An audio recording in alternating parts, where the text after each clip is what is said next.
tell us about how you got into a career in tech and where did it all start from? Yeah, well, I was always very kind of sciencey and techie when I was at school. They didn't do computer science lessons back a million years ago back then, so I took science A levels, physics and maths. Actually took art as well because I always loved art, but saw that as a hobby route. And so when I went to university, I studied physics, but tried to weave in as much computer science as I could because I really wanted to learn more about like the computer aspects of it. And there was one project that we had that just completely nailed my interest. From that moment on, I knew what I wanted to do, which was a rare moment of clarity in my life, I have to say. But we had a project where we had to build a simulation of two galaxies colliding. So it was a project that combined my physics interests with my desire to learn more about computers and how to, put them to use for solving real problems. And so what I realized was that in this, calculation that I was essentially doing in the computer, it could make it into a simulation. So you could see the galaxies coming together and you could see what happened to all the stars as they collided. And that just really caught my imagination. It just really dawned on me that, computer software is just such a powerful tool. You can explore things that you could never actually do in real life, but you can find answers to kind of really big, challenging questions by using simulation. So my first job was actually in an engineering firm. I went looking specifically for jobs where I could put my physics to use and my programming skills to do simulations. So I was working in a defense company actually doing simulated battlefields. So I know some people will find that a challenging concept of working in that kind of area, but really it was absolutely fascinating, and it was something that meant that I could be putting, my skills and knowledge to a use that I did think was actually really important, to understand, the factors in that environment that mean something's effective or not effective. And so the defense, works or it doesn't work. So it was a really, kind of fascinating techie kind of job to be doing with a real kind of application that I thought was really important. That sounds really cool. You don't hear those sorts of jobs every day. So actually, one of the things I really loved about it was that it combined software and hardware. So you could write the software that would simulate like an aeroplane flying by, but then they'd have real hardware that you could plug into it too. So you could get output from the real hardware that would tell you how it would respond to certain things that were happening. So if it saw a threat, it was, the radar would swivel, the other stuff would happen. So it was, combining all of these different types of factors, and you actually sometimes got army squaddies coming in to use these simulated bits of equipment and pilots, and it was very very cool first job. It was an amazing first job actually. I mean, it really set the scene for my career because I had such broad responsibilities, as well as writing the software. I was analysing the output from these scenarios that we were running, and I was doing some project management. So it really gave me a good kind of broad coverage of skills. And in the true nature of someone in their first job, I just didn't realise how unusual that was actually to have such a broad responsibility as a graduate. But it's when it came time to move on, I was really interested to continue with the software route and to really professionalise that side of it. So within the simulation department within an engineering company, the software was really good for that purpose, but quite aware that there was an awful lot more that would go around writing a professional software products that could be released for general use. So after that, I went looking for software jobs, still within the engineering domain. That's essentially what my career has been about ever since. Software engineers. It's taken off, shall we say? Absolutely. What do you think then that businesses could do to encourage more women to get involved in tech? It's a really interesting one because I think there's two sides to that question. There's lots of things that businesses can do to look more attractive and make tech a more attractive place to be. But at the same time, it's really important to me that businesses take responsibility to actually be a better place for women to work as well. So in terms of, showing what's attractive about the business, I think role models are really important, just showing women who people can relate to doing a whole range of jobs that maybe they've not considered before. And that just really helps to inspire and open up imagination and possibilities. And that can be through career events, or it could be outreach in schools, in the way that they present themselves online through their websites.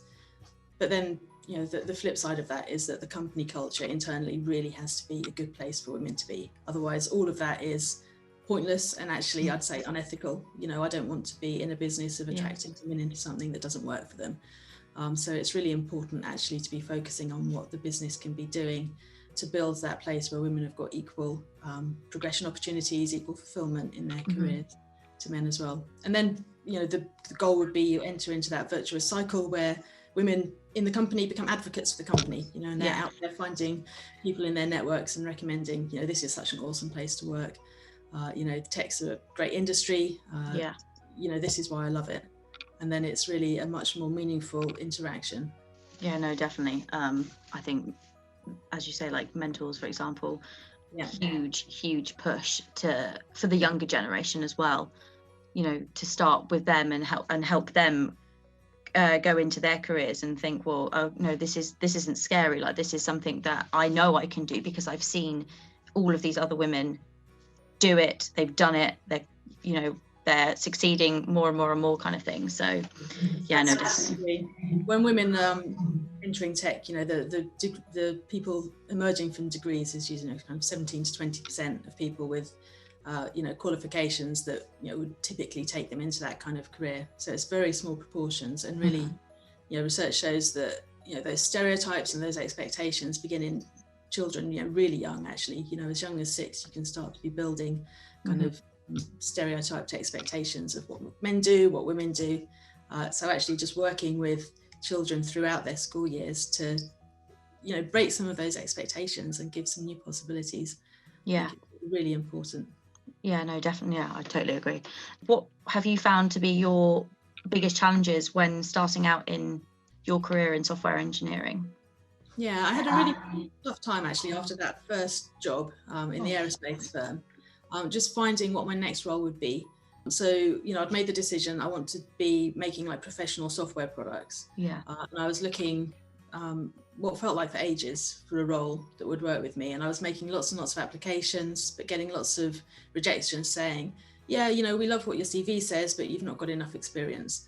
And I'm sure that this is a familiar feeling, to lots of people early in their careers that, how do you get that, that foot on the rung to actually get enough experience that they'll take you seriously, even for a junior role. So what I ended up doing was taking a job that I did get an interview for, but I had some doubts about. And honestly, it was a rubbish job. I was looking for a new job pretty soon, like within weeks of starting it. But it did tick the box of experience. So although, the job didn't work for me, I was looking to move on quickly. Actually, it did just give me that foot up to have, that experience I could talk about on my interviews, put on my CV.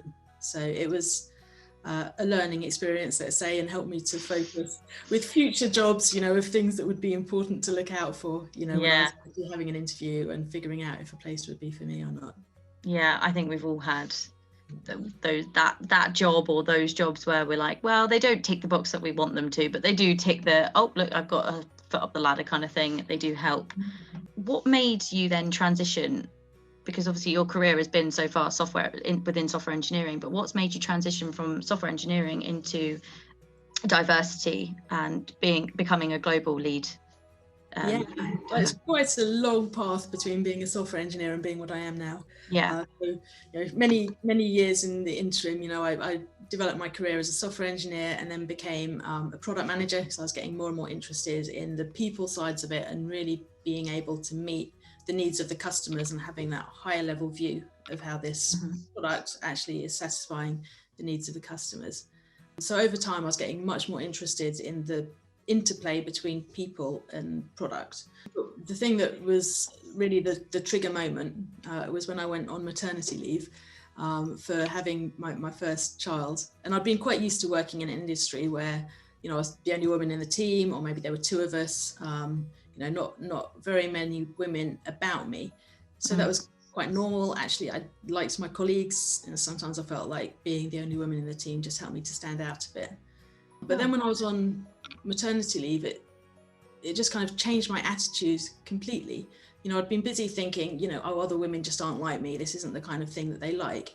And then on maternity leave, I met a whole bunch of women. I live in Cambridge, and Cambridge is a kind of nuts place for science and tech. And loads of these women were doing tech jobs, they were doing science jobs, they were leading companies. And it just dawned on me, oh my God, women are amazing. We're all right, yeah. I never realised this. Women do actually like this stuff as well.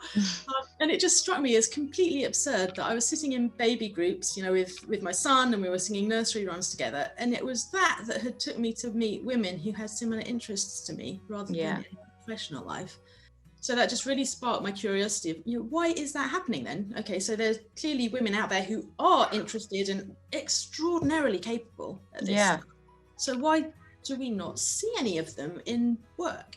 So a friend of mine, absolutely amazing lady who's, big in machine learning, voice recognition and things, gave me a few kind of pointers of things to start reading. And that just really sparked my interest to learn an awful lot more about what was behind it. Yeah. So roll forwards a couple of years, I was beginning to take more leadership responsibility at work, and I really was loving like the new learning that was going on with that.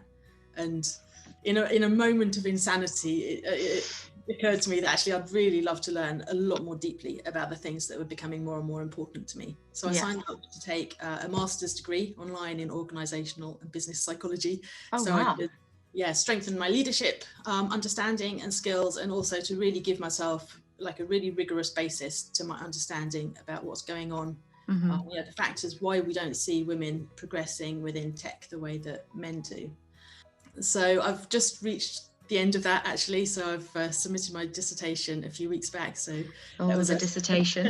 3-year process, I have to say. Going back to university as a mature student is both brilliant and awful. It's wonderful to have that kind of life experience that you bring to it. I think it really kind of deepens the learning and the understanding. But it also made me realise students work so hard. You don't really give students credit for it, I think, from the point of view of being a more senior person, seeing them come into the organisation. You kind of forget actually the depth of kind of knowledge and the rigour that they have to bring into their studies to emerge with the degrees that they get.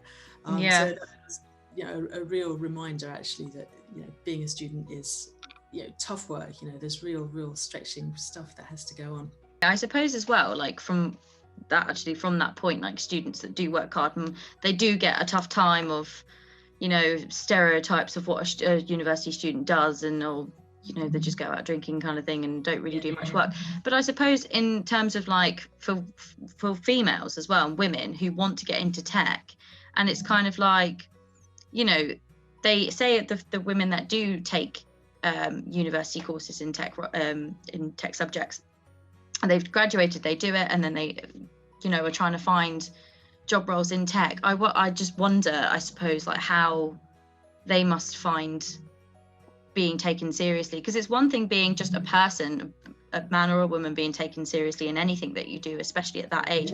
But then I do think that it would be interesting to know how they find it. Like, is it even more of a challenge them getting into that role, or is it that actually businesses are very like aware of the situation and want to make the change for it? That I suppose is also the other side to it, isn't it? Like the business has to want the change and has to want to make a difference, kind of thing.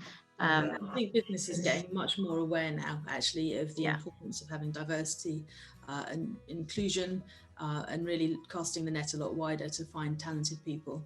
It needs to start at the top and ripple down really. And from what I see, there's loads of good intention there, but lots and lots of implementation still to happen actually. So I think it's quite a mixed story for women entering. Yeah, no, definitely. But it's a story to still be told, I suppose. So it is. I guess that's good. Yeah, so I signed up for my master's degree and found it very, very busy.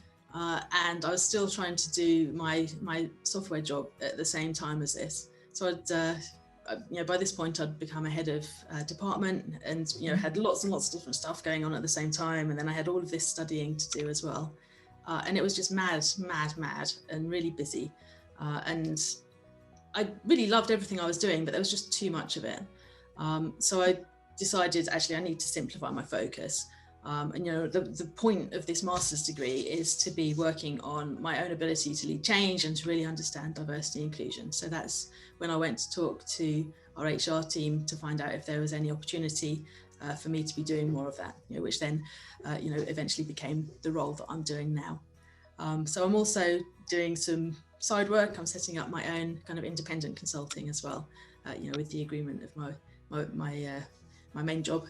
So getting to work a bit more widely with other organisations and support people across tech with diversity and inclusion related stuff. I mean, that's really cool because you get to do now like both passions, I suppose, on both sides. So that's, it's exciting. What do you think then are, because as you mentioned that you're starting your own consultancy, so what do you think the benefits are of being a mentor for women in tech? Yeah, well, I've been a mentor for a couple of women over the past few years. I'd just say it's immensely personally fulfilling, and actually it was in a way a little bit surprised at just how helpful my experience could be to somebody else. So one of the I was involved in a program called Tech Up for Women, which is run by some universities in the north of England. Professor Sue Black was leading that program, and I was a mentor to a lady in that course. And actually it was just a phenomenal experience, seeing somebody, come to understand, new technologies, learn some new skills, and just be able to give them some advice about how the industry works and some pointers of, how their previous experience might relate to current experience, and just, seeing that transformation and how it can really, bring somebody a whole new route in life is just amazing. So just a fantastic experience. I'd massively recommend it to anybody. And if you're thinking, I'm not ready to be a mentor yet, actually challenge yourself on that. It's a bit of a scary step to feel like, I know enough, I'd be a great mentor. But actually the mentors that are most helpful are often the people that are maybe just a step above, and really somebody who you can aspire to be like, next, rather than in, who knows, a million years I might become Sheryl Sandberg. So highly recommended. It can be life-changing. Because as you say as well, I think it's a nice idea to get someone who might be just the next step up, because then it seems like a bit more of a realistic goal for that person to actually achieve. What do you think then that are the most effective diversity initiatives that businesses could implement to help encourage a more diverse workplace?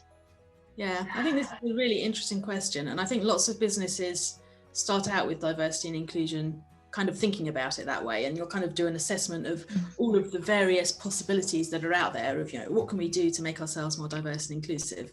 And then you can buy books and have a stack of them this high that give you 1,000,001 different initiatives. But actually the advice I'd give an organisation really is to start off by understanding where they're at, take a step back, and really use the data that they've got about their people, about their engagement, maybe if you have that data, run some focus groups, run some interviews, and just understand what it's like for diverse people in the organisation, and really understand as an organisation, how does improving diversity and inclusion align to the business goals of the business, things that actually really root this in what this business is all about, and from there build a strategy that's going to take you in the direction towards that. So it's really that strategy and that understanding of where we are, where we want to be, that is where the most effective initiatives come from. So no blanket answer. It really depends on where the business is and where they're headed to. Definitely. What is the best piece of advice that you've ever received that's stayed with you throughout your career? It was one that I probably would have appreciated learning way younger, actually, and it was quite a late realization about myself, actually. So when I had become a head of product, I'd got a coach who was extremely helpful to me in lots and lots of ways. But something that really stuck with me was, at the time I'd been having some real struggles with my manager and just quite a lot of conflict at work. And he really helped me to frame it completely differently. So to look at the way that I was feeling, not as, something about the situation, but as about something that I can control. The situation happens.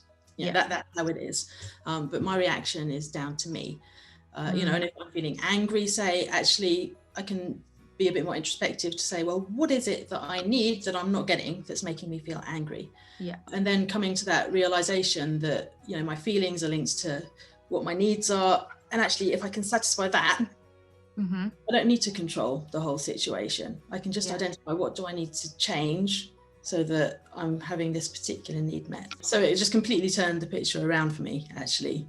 You know, rather than having to be on top of absolutely every minute detail of what's going on in the world, I can identify, okay, well, in this situation, you know, I'm feeling this way because of this particular thing that I'm not getting.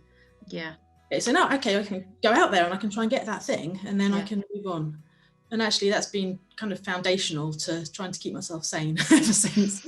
So actually working with other people as well to, you know, help see, you know, what are they needing that's not happening for them in that situation, and then really helping, you know, helping them to get control of, you know, what they need to happen as well. Yeah, I guess as well, like, it's, as you say, with the mentoring thing, you know, you've been given a great piece of advice that has literally stuck with you since, that now you can pass that on to other people, and maybe they don't even know about that, so now it's going to stick with them and it will keep going, and then hopefully this is how we can continue to make the change, particularly for women who are currently in tech or want to get into it.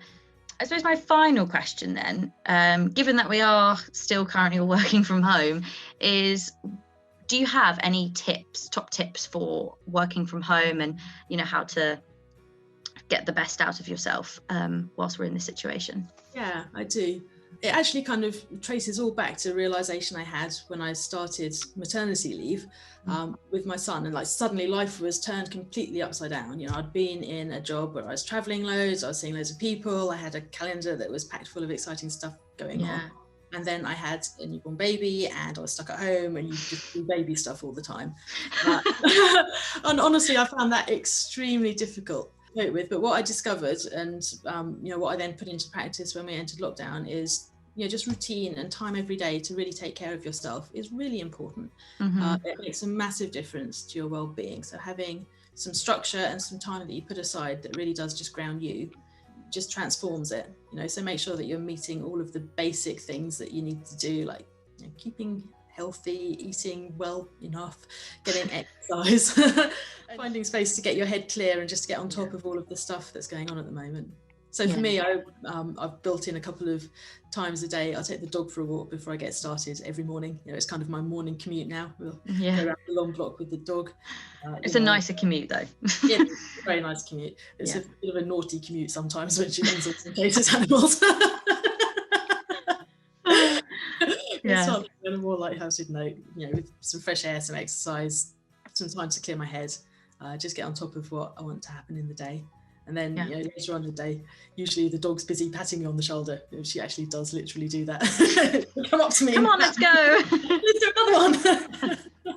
So usually fit in another one as well around about lunchtime. And actually just that, you know, punctuation through the day, you know, helps break it up, helps me to do something that's, you know, good for me as well. Yeah, definitely. I find that's really helpful. Yeah, I think routine is a key. Oh, well, thank you so much for taking time to do answer all of our questions. Really appreciate it, and I think they're really insightful. Oh, thanks, Daisy. Lovely talking to you.